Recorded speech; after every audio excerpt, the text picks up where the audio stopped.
नमस्कार। भारत में दलितों पर हमेशा से अत्याचार होता रहा है। ये कोई नई बात नहीं है। गुना में पुलिस ने जो किया वो कोई नई बात नहीं है, क्योंकि जब से कोरोना शुरू हुआ है तब से दलितों पर हमले बढ़ गए हैं। लॉकडाउन में सिर्फ तमिलनाडु में दलितों पर अत्याचार के अब तक 81 मामले सामने आ चुके हैं। देश भर के आंकड़े हजारों में हैं। लगभग हर दिन कोई ना कोई मामला सामने आ रहा है, लेकिन आपने नहीं सुना होगा दलित लाइव्स मैटर। आपने नहीं देखा होगा बड़े बड़े सेलिब्रिटीज को ट्वीट करते हुए, क्योंकि दलितों की बात करना फैशनेबल नहीं है। इन तस्वीरों को देखिए। पुलिस की मार से अधमरे हो चुके बाप को गोद में लेकर चीखते बच्चों की आवाज से आपकी रूह नहीं कांपती है तो आप समझिए कि आपकी आत्मा मर चुकी है। आपके ट्वीट करने और न करने से कोई फर्क नहीं पड़ता, क्योंकि ट्वीट करते समय भी आपकी उंगलियां सुन नहीं पड़ती। शायद आप भी मर चुके हैं। अमेरिका में एक अश्वेत व्यक्ति के मारे जाने पर भारत के सेलिब्रिटीज कितने जोश में आ गए थे, आपको याद होगा। ब्लैक लाइव्स मैटर कोई ट्वीट कर रहा है, कोई स्टेटस डाल रहा है, कोई आंसू बहा रहा है। देख के लगा कि वाह, कितने संवेदनशील लोग हैं। यह सब सिर्फ एक व्यक्ति की जान जाने पर हुआ। होना भी चाहिए। हर जान की कीमत होती है। पुलिस के जुल्म से मरने वाले हर व्यक्ति के लिए समाज को खड़ा होना चाहिए, जैसा अमेरिका में हुआ। प्रधानमंत्री ने एक बार चीख चीख कर अपील की थी। कहा था कि दलितों पर अत्याचार बर्दाश्त नहीं होना चाहिए। सुनिए। मैं ऐसे लोगों को कहना चाहता हूं, अगर आपको कोई तकलीफ है तो वार करना है तो मुझ पे करिए। मेरे दलित भाइयों पर वार करना बंद कर दीजिए। वार करना है तो मुझ पे कीजिए। गोली चलानी है तो मुझ पे चलाइए, मेरे दलित भाइयों पर मत चलाइए। लेकिन शायद जब उन्होंने देखा कि उनकी बात कोई नहीं सुन रहा है तो वो भी चुप हो गए। प्रधानमंत्री भी चुप हो गए। आजकल वो ज्यादा नहीं बोलते। दलितों पर अत्याचार के मामले में ज्यादा नहीं बोलते, लेकिन दलितों पर अत्याचार बढ़ता जा रहा है।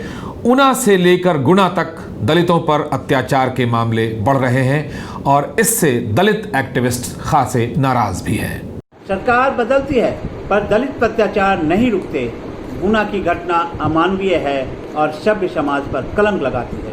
हम सरकार से यह पूछना चाहते हैं कि आखिर दलितों के साथ इस तरह की बर्बरता कब तक जारी रहेगी। दलितों के खिलाफ हिंसा देश के तमाम राज्यों में दर्ज होती है। कहीं जबरन दलित महिला के घर में घुसने की कोशिश की जाती है तो कहीं दूल्हे को घोड़ी पर चढ़ने से रोका जाता है। हिंसा और अत्याचार में दलितों की जान जाती है। बिहार, मध्य प्रदेश, उत्तर प्रदेश, राजस्थान और गुजरात जैसे राज्य जातीय हिंसा के मामले में खासे बदनाम हैं। सरकार के आंकड़े देखिए। ये सरकारी agency national crime records bureau के आंकड़े हैं, जिन्हें सरकार झुठला नहीं सकती। कोई नहीं झुठला सकता, क्योंकि ये गृह मंत्रालय के अंडर आता है। एनसीआरबी के मुताबिक आबादी के हिसाब से दलित हिंसा की दर सबसे ज्यादा 42.6% बिहार में है। 41.9% मामलों के साथ मध्य प्रदेश दूसरे नंबर पर है और 37.7% मामलों के साथ राजस्थान तीसरे नंबर पर। आंकड़े बताते हैं कि साल 2018 में दलितों की सबसे ज्यादा 239 हत्याएं उत्तर प्रदेश में हुई थी। 87 दलितों की हत्या के साथ मध्य प्रदेश दूसरे नंबर पर है और 71 दलितों की हत्या के साथ राजस्थान तीसरे नंबर पर। कहीं कांग्रेस की सरकार है, कहीं भाजपा की। साफ है कि इन दोनों पार्टियों को दलितों की कोई चिंता नहीं है। सदियों से जातीय हिंसा की मार झेल रहे दलित समुदाय में औरतों की हालत सबसे अधिक खराब है। एनसीआरबी के आंकड़े बताते हैं कि साल 2018 में यूपी में 526 दलित महिलाओं के साथ बलात्कार हुआ। वहीं मध्य प्रदेश में 474 और राजस्थान में 384 दलित महिलाओं के साथ बलात्कार किया गया। ताज्जुब की बात यह है कि दलितों के खिलाफ हिंसा साल दर साल बढ़ रही है और हम ये बात हवा में नहीं कह रहे हैं। सरकार के अपने आंकड़े ये बताते हैं कि दलित उत्पीड़न के मामले कई राज्यों में बढ़े हैं। लेकिन ऐसा नहीं है कि जिन राज्यों में दलित उत्पीड़न के मामले कम हैं वहां उत्पीड़न नहीं हो रहा है। एक्सपर्ट्स का मानना है कि असर्शन कम होने की वजह से केस कम रजिस्टर होते हैं। किन राज्यों में ज्यादा दलित उत्पीड़न के केसेस नहीं आते हैं, यहां से अगर आप इसको देखें तो या तो जिन राज्यों में दलितों का असर्शन नहीं है, उनका अन्याय के प्रतिकार करने की उनकी क्षमता कम है, या जहां पर वो इस स्थिति में नहीं है कि अन्याय का प्रतिकार कर सकें, ऐसे राज्यों में दलित उत्पीड़न के केसेस कम आएंगे। जैसे आपको बंगाल में या उड़ीसा में या ऐसे कई राज्यों में, आसाम में भी आपको दलित उत्पीड़न के केसेस कम आएंगे, क्योंकि वहां अभी दलितों का ये उभार नहीं है कि उनके खिलाफ बहुत ज्यादा हमले हों। वो एक सबजुगेशन की स्थिति में है, वो अन्याय को सह लेने की स्थिति में है, तो वहां पर दलित उत्पीड़न के केसेज रजिस्टर नहीं होंगे। एनसीआरबी के आंकड़ों के मुताबिक देश भर में 2016 में दलित हिंसा के 40,743 मामले दर्ज हुए थे, जो 2018 में बढ़कर 42,748 हो गए। सबसे ज्यादा बढ़ोतरी बिहार में हुई, जहां 2016 में जातीय हिंसा के 5,701 मामले दर्ज हुए थे। ये 2018 में 7,061 पर पहुंच गया। वहीं महाराष्ट्र में 2016 से 2018 के बीच दलित हिंसा के मामले 1750 से बढ़कर 1974 हो गए। इसी तरह उत्तर प्रदेश में 2016 में 10,426 मामले दर्ज हुए थे, जो 2018 में बढ़कर 11,924 हो गए। इसका मतलब साफ है कि दर्दनाक आवाज में दिए गए भाषण के बावजूद प्रधानमंत्री की बात अनसुनी की जा रही है। यह देश के प्रधानमंत्री का अपमान है।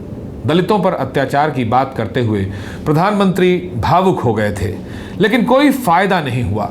एक बार फिर सुनिए कि कुछ साल पहले गुजरात के ऊना में दलितों पर अत्याचार और रोहित वेमुला की खुदकुशी के बाद देश भर में शुरू हुए आंदोलन के बाद प्रधानमंत्री ने क्या कहा था।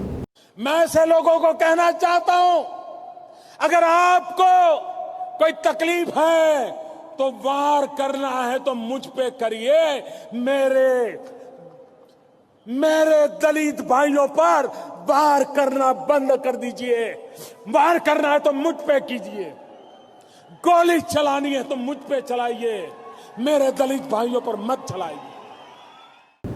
प्रधानमंत्री दलितों के मुद्दे पर अब अधिक नहीं बोलते, चुप रहते हैं, लेकिन सरकार सांत्वना जरूर देती है।